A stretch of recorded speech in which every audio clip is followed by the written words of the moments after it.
chapter 70. For the leader, a psalm of David, to make memorial. O God, to deliver me. O Lord, to help me. Make haste. Let them be ashamed and abashed that seek after my soul. Let them be turned backward and brought to confusion that delight in my hurt. Let them be turned back by reason of their shame that say, Aha, aha. Let all those that seek you rejoice and be glad in you. And let such as love your salvation say continually, Let God be magnified. But I am poor and needy. O God, make haste unto me.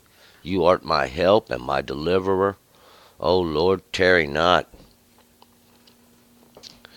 All right, let's go back up. Verse 1. Once again, this is for the leader.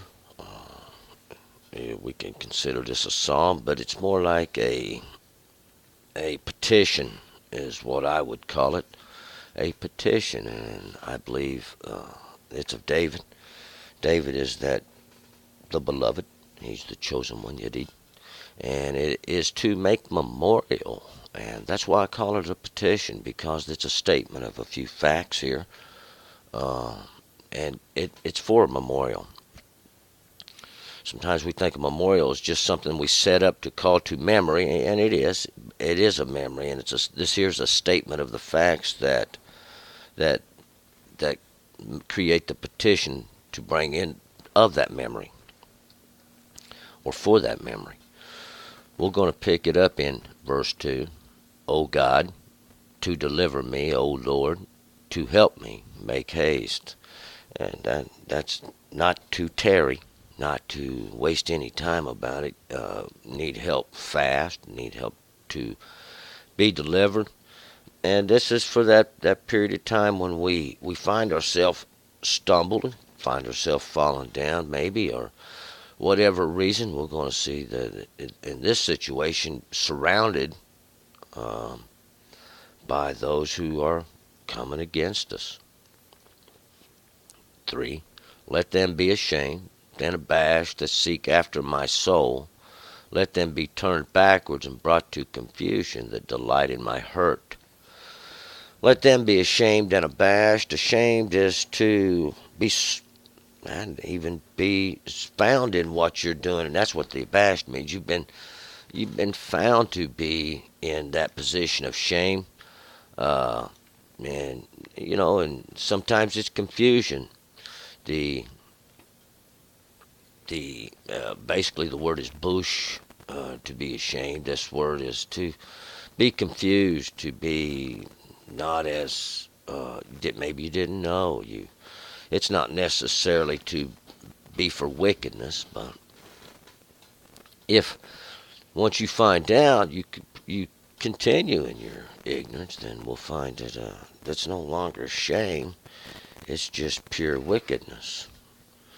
Let them be turned backwards and brought to confusion that delight in my hurt. To hurt, its intent to, and we'll see, that was really the purpose for the king in the beginning, was to maybe cause somebody else to have to pay for what you do, because the intent is for you to be right before God, not to make somebody else right before God so that you don't have to be. But this would be, in a sense, to set somebody up to take the fall for you. That's where you're confused. This is where you're turned backwards. 4. Let them be turned back by reason of their shame that say, Aha, aha. We'll find that he has sinned, and we ourselves find that just to make that accusation may be against the law. To accuse, to lie in wait for somebody to slip and fall, or to fall, so that just for the purpose of accusation, we'll find out you're not supposed to do that. It's none of your business anyway. whether they sin or not, whether they transgress the law of God, because that's between them and God. It's got nothing to do with you. We'll find out people do this, though, for whatever reason I do not know.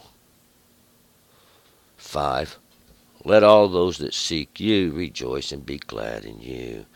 Now let all those that seek after God, and we'll find God's judgment, because for whatever reason God does it. This is where He puts people. He puts people in their position. And most likely whatever position you're in is something you're probably going to need to overcome. Constantly examine yourself, trying to perfect oneself.